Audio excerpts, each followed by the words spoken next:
Wasn't that hilarious? Mitchell kept asking everyone at the airport gate, his voice echoing with that familiar tone that made my stomach clench. I stood there watching him tell the story to complete strangers, gesturing wildly as he described his brilliant plan to abandon me in Rio de Janeiro. The laughter from his audience felt like needles in my skin, and I realized this wasn't just another one of his pranks.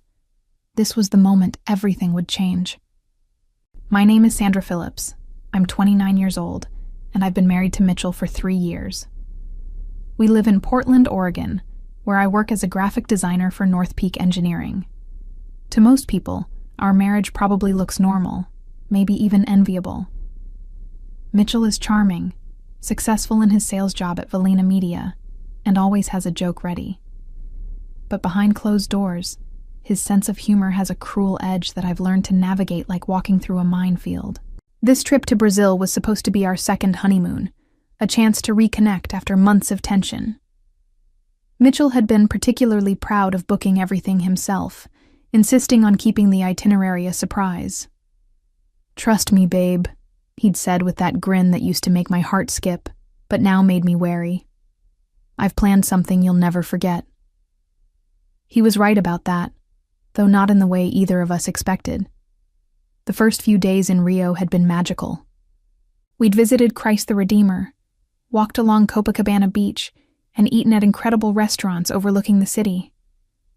Mitchell had been attentive and sweet, the version of himself I'd fallen in love with. I'd started to hope that maybe we could get back to that place where his jokes were actually funny, instead of calculated to make me feel small. But on our 4th morning, something shifted. I woke up to find Mitchell already dressed, his suitcase packed and sitting by the door. "Change of plans," he announced cheerfully, not meeting my eyes. "I've got to head back early for a work emergency. You understand, right?" I didn't understand, but before I could ask questions, he was kissing my forehead and promising to send details about my return flight. "Just enjoy the rest of the vacation," he said. "Think of it as some Sandra time." The door closed behind him with a soft click that somehow sounded final. That was when I found the note he'd left on the nightstand. Written in his neat handwriting were the words that would haunt me for the next 10 days. "Surprise! Consider this payback for not laughing at my joke about your mother last week. Figure out how to get home on your own. It builds character. Love you."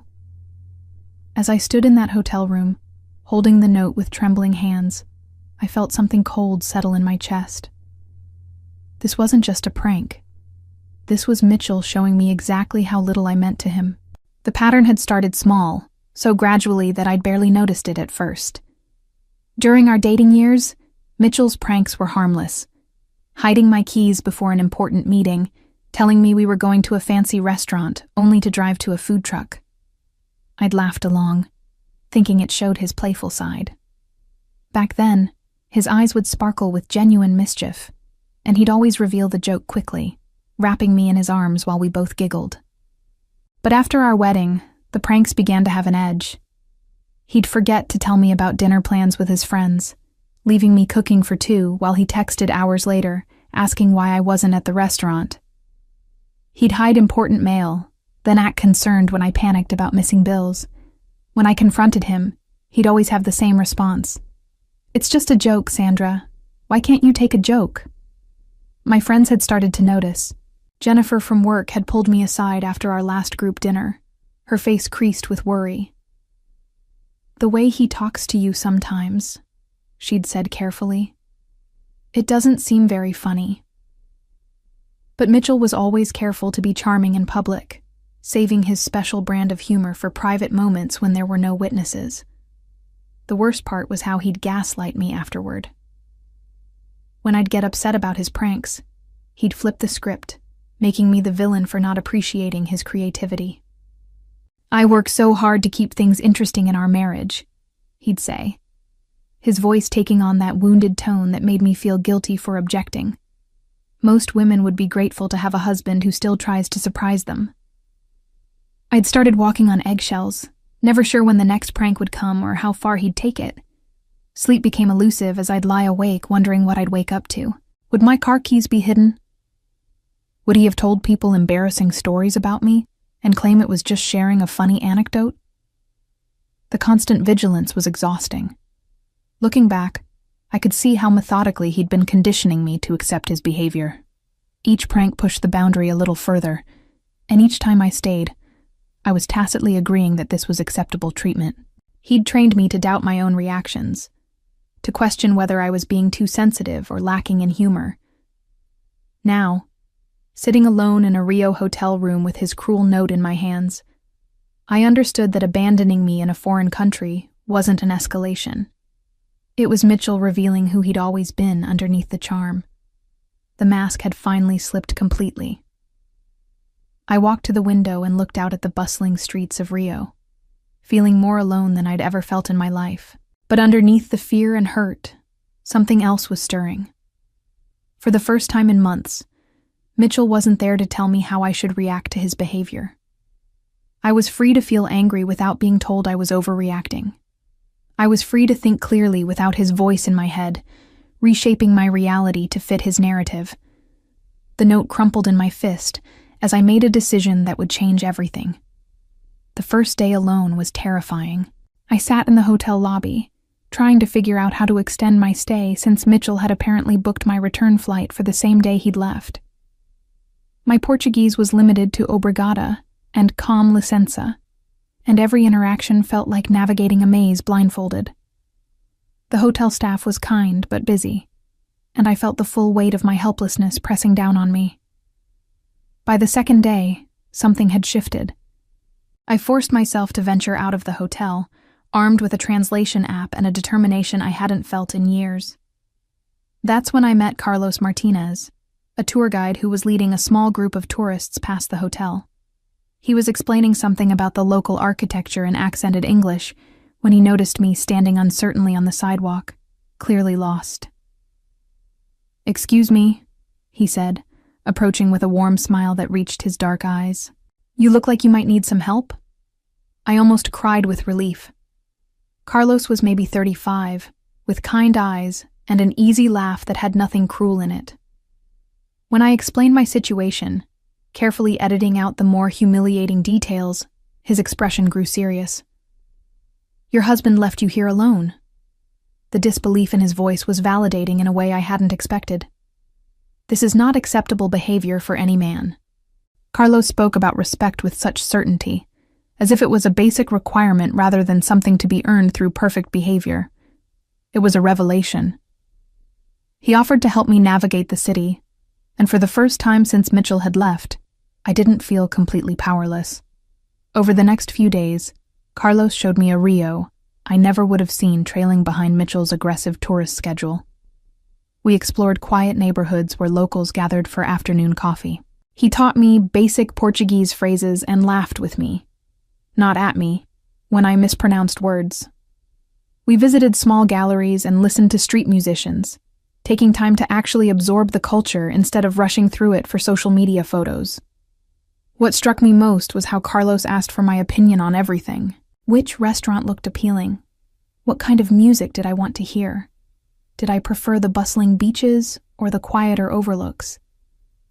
After 3 years of Mitchell making every decision and then mocking me if I expressed different preferences, having someone genuinely care about my thoughts felt revolutionary. "You seem surprised when I ask what you want," Carlos observed on our 4th day together as we sat watching the sunset from Sugarloaf Mountain. "My husband usually just decides things," I admitted, then immediately felt disloyal for saying it. Carlos was quiet for a moment, watching the golden light play across the water. "A partnership should be 2 people choosing together," he said simply. "Not one person deciding for both."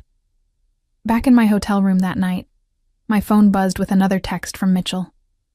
He'd been sending them sporadically, each one more bewildered than the last.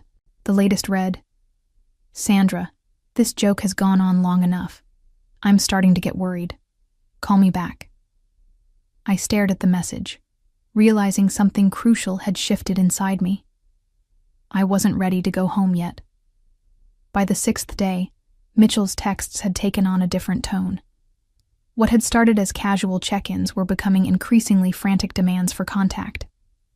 "Sandra, answer your phone," read one message. "This isn't funny anymore," said another. The irony wasn't lost on me. Suddenly Mitchell was the one who couldn't take a joke. I found myself analyzing each message with a clarity I hadn't possessed in years. Without his physical presence to manipulate my emotions, I could see his tactics laid bare. The progression from dismissive to concerned to angry followed the exact pattern he used when his pranks didn't get the reaction he wanted. First, he'd double down on the joke.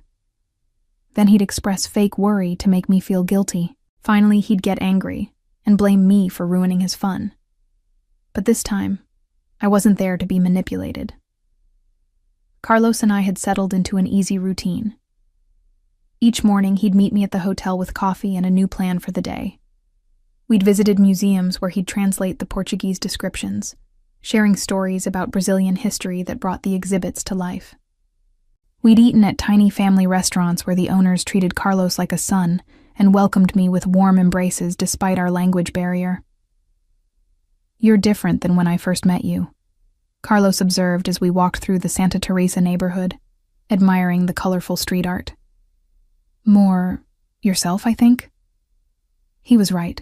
Without Mitchell's constant commentary on my appearance, my opinions, and my reactions, I was rediscovering who Sandra actually was underneath the layers of accommodation and anxiety I'd built up. I laughed louder, spoke up more, and stopped second-guessing every word before it left my mouth.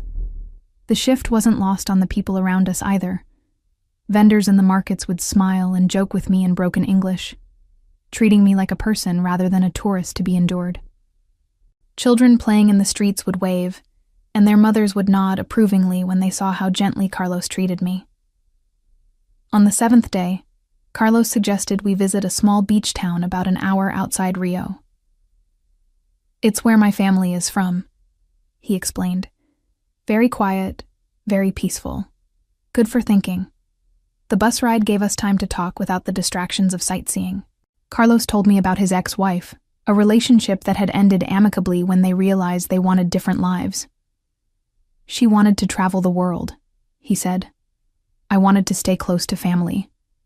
Neither of us was wrong, but we weren't right for each other."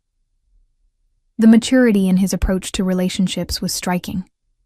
There was no bitterness, no jokes at his ex-wife's expense, no need to prove he'd been the victim.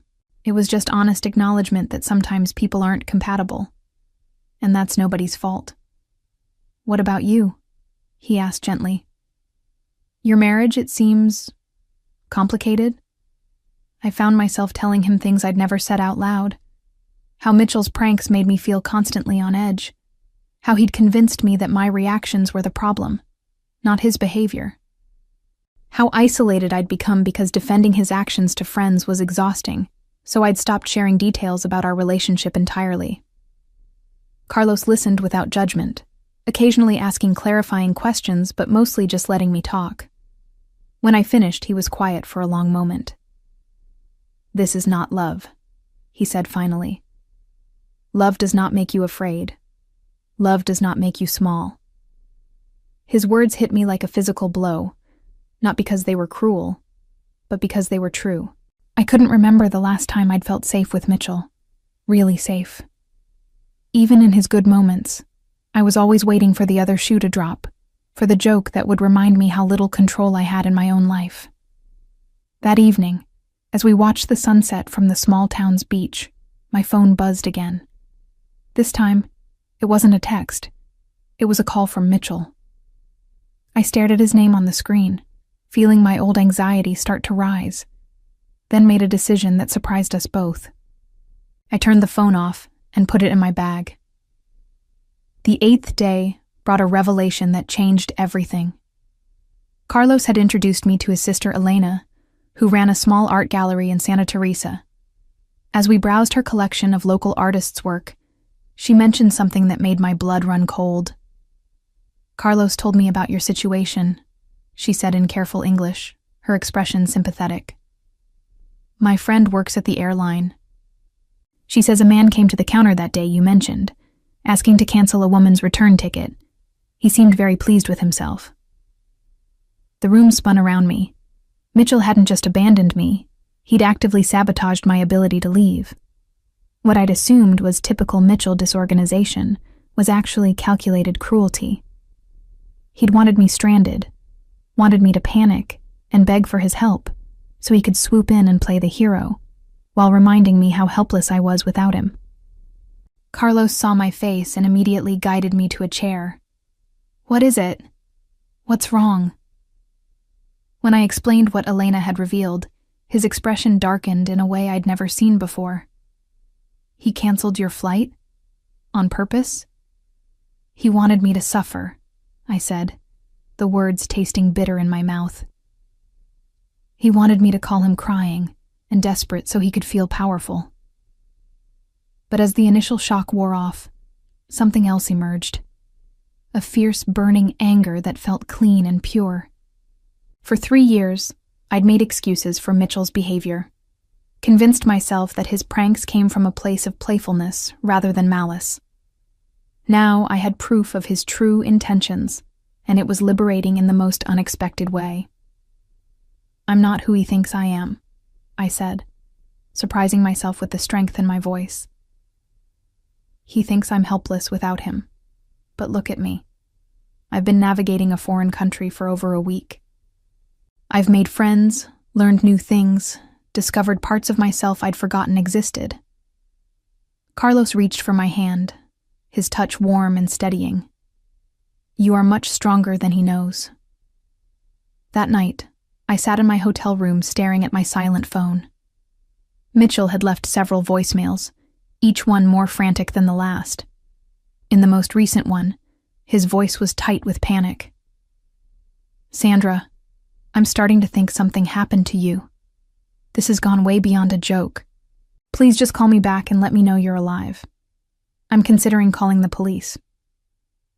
The manipulation was so transparent now that I almost laughed. He was trying to flip the script again, making himself the worried husband dealing with an unreasonable wife instead of the man who'd abandoned his spouse in a foreign country.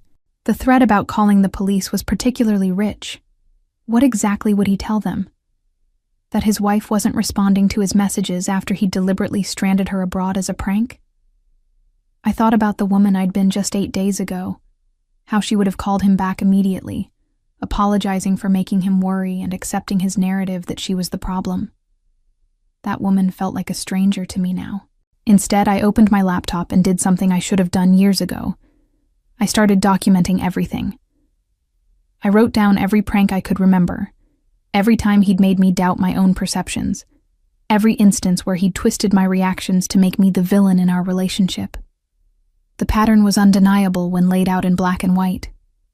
As I typed, I thought about Carlos and the way he looked at me, not like a project to be fixed or a target for his amusement, but like a whole person worthy of respect and kindness.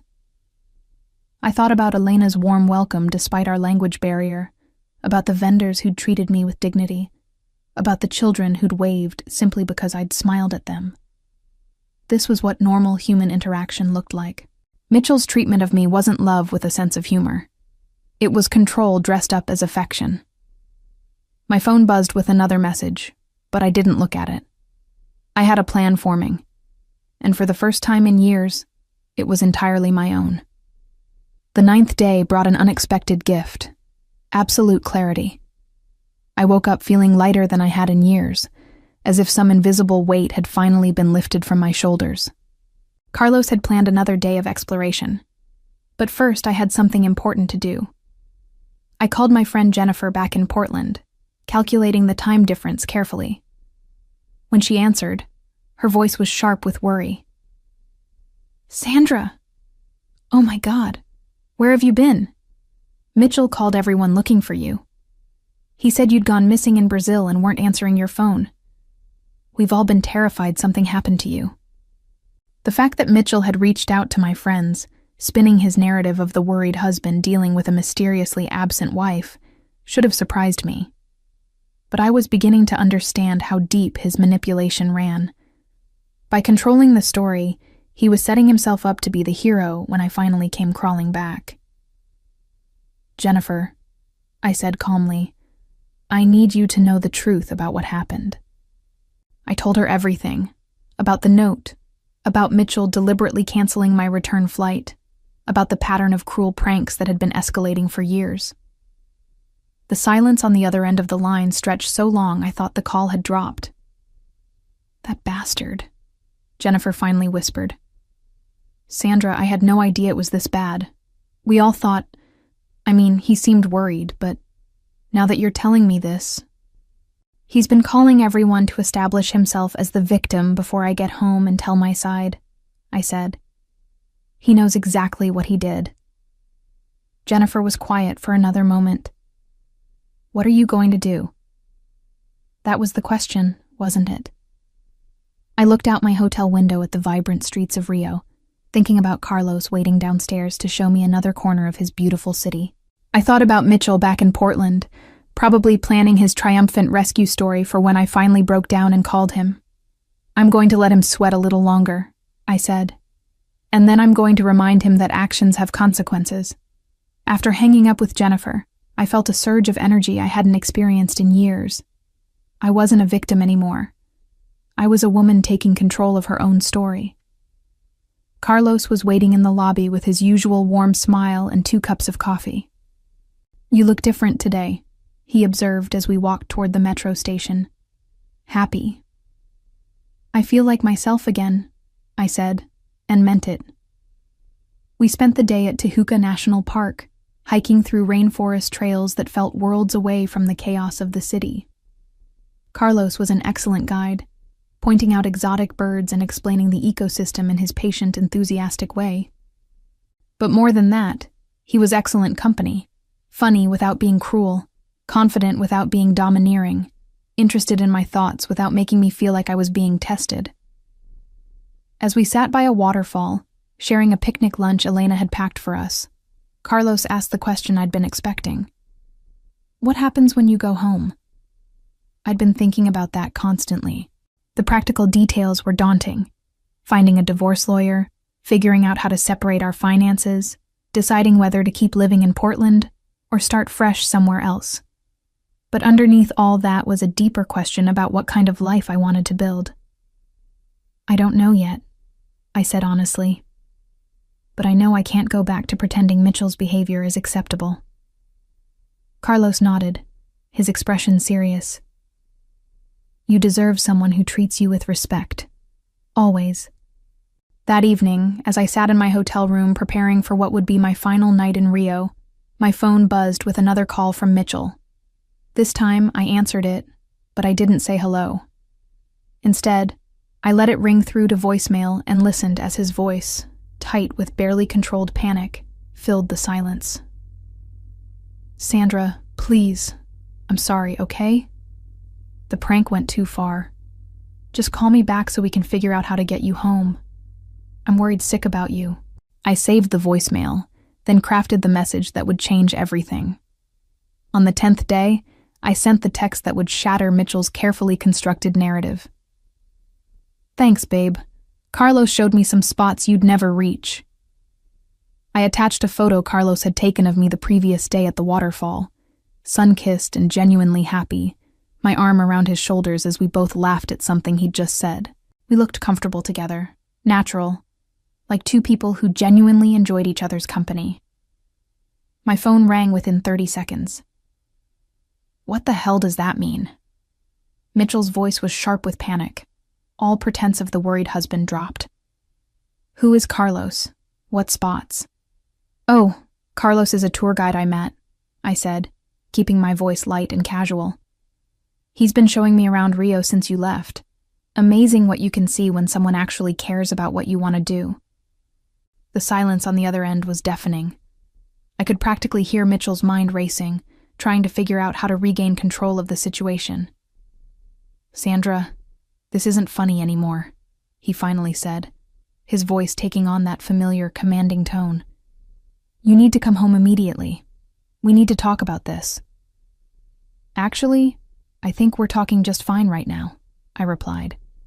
You wanted me to figure out how to get home on my own, remember? Well, I'm figuring out a lot of things. It was just a prank, The desperation in his voice was unmistakable now. "You're supposed to be grateful when I rescue you. That's how this works." And there it was. The truth he'd never admitted before. In Mitchell's mind, I was supposed to be grateful for his rescue from a problem he'd created. I was supposed to thank him for solving the crisis he'd engineered, cementing my dependence on him and his superior problem-solving abilities. "The thing is, Mitchell, I didn't need rescuing," I said. "Carlos showed me what partnership actually looks like. You know, where someone considers my feelings instead of treating me like the punchline to their joke." The photo I'd sent was already doing its work. I could hear it in his breathing, in the way his voice cracked slightly when he spoke again. "You can't leave me for some Brazilian guy you just met." "Leave you?" I repeated, as if the idea had just occurred to me. "Mitchell, you left me, in a foreign country, as a joke. You canceled my return flight and left me stranded because you thought it would be funny to watch me panic. How did you—" He caught himself, but it was too late. "How did I know you canceled my flight?" I finished for him. "Because unlike you, Carlos has friends who actually care about people. They told me what really happened." The line went quiet, except for Mitchell's ragged breathing. I could picture him in our Portland apartment, probably pacing the living room, running his hands through his hair the way he did when his carefully laid plans started to unravel. "Sandra, please," he said. And for the first time in our entire relationship, Mitchell sounded genuinely vulnerable. "This has gone too far. I was just I wanted you to appreciate me more. By abandoning me, the anger I'd been holding back finally bubbled to the surface. By making me feel helpless and alone, by hoping I'd call you crying and desperate so you could feel important. That's not... I didn't mean..." "Yes, you did," I cut him off. "You meant every bit of it. Just like you meant every cruel prank you've pulled over the past 3 years. You've been systematically trying to make me feel small and dependent. And you know what? It worked. Until now." I looked out my hotel window at the sunset painting Rio's skyline in shades of gold and pink. In a few hours, I would board my rescheduled flight home, but I wasn't the same woman who'd been abandoned here 10 days ago. "I'm filing for divorce when I get back," I said simply. "Carlos showed me what it feels like to be treated with respect, and I'm never going back to settling for less." "Sandra, wait." I hung up and turned off my phone. Mitchell could panic all he wanted. I was done being his audience. Mitchell's carefully constructed image crumbled when the truth about his hilarious prank spread through their social circle.